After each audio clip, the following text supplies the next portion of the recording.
question goes, life in cities have become a nightmare for girls.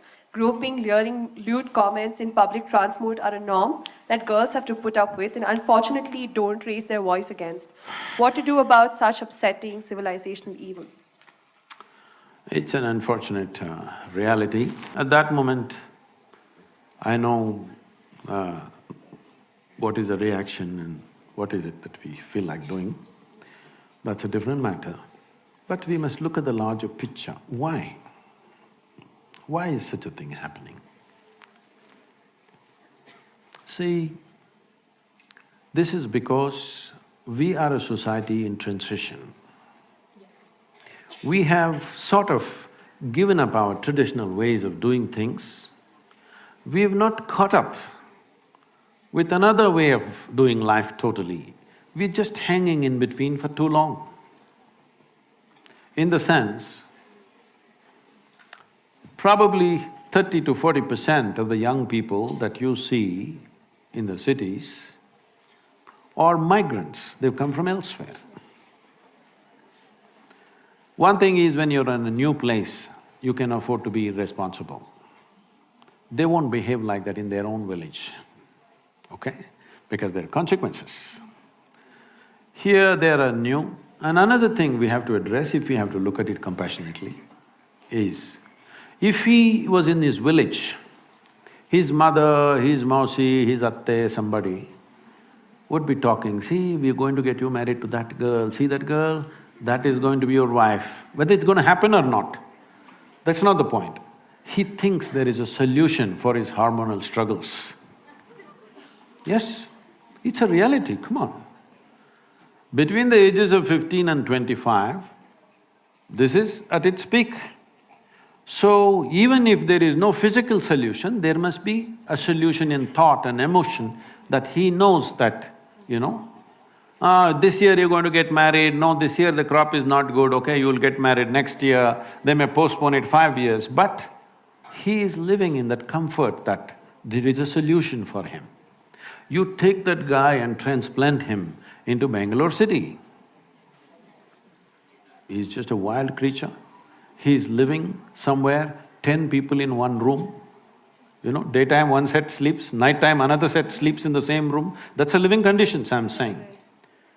And there is no family, there is no any kind of balancing factor in him, there is no society for him, it's just dog-eat-dog world for him. And for his hormonal stuff, there is no solution. Nobody is telling him that girl is for you. His mind is going crazy. He watches movies, these days pornographic stuff is all over the place, he's watching it on the phone. So he thinks this is what every girl wants.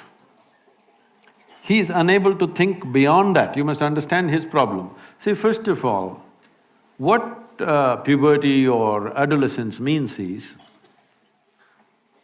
see, when you were, let's say 10, 12 years of age, you looked at somebody, they were just fine. Suddenly you became 14, 15, your intelligence got hijacked by your hormones. You look at somebody, every bump on their body looks like a world by itself. Yes, this is the reality. Now, that guy who is transplanted from a village to here, and his idea of a woman was his mother or his mausi or somebody, now he's seeing young girls here, the kind of girls that he only saw in movies maybe.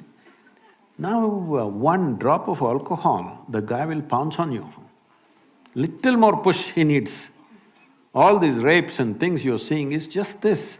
Already he's out of control, he's somehow holding himself, put 1 or 2 drops of alcohol in his mouth, boom, he'll go crazy.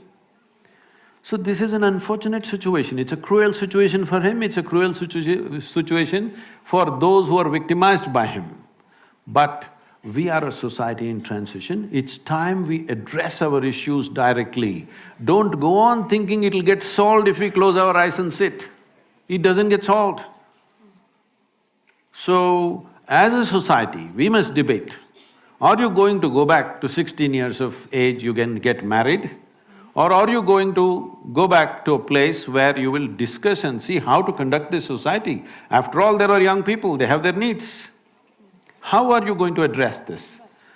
We need to directly, head-on, we must approach it, not slinking around it, not hiding behind religious books and this and that. You need to address it. This is the issue, how to deal with it. If you don't do that, this is what they're doing. See, one thing is, when such things are done to you, how horrible you feel is one thing. But I want you to also think, how degenerate does he feel doing these things? There is a certain degeneration. He can only do it when he believes he cannot be caught, isn't it? Because there is a certain degeneration of mind, essentially because it is just like a hungry child grabbing something and running away to eat. He is in the same mode with his sexuality. So we need to address this. Very important we address it. The sooner we address it, the better it is.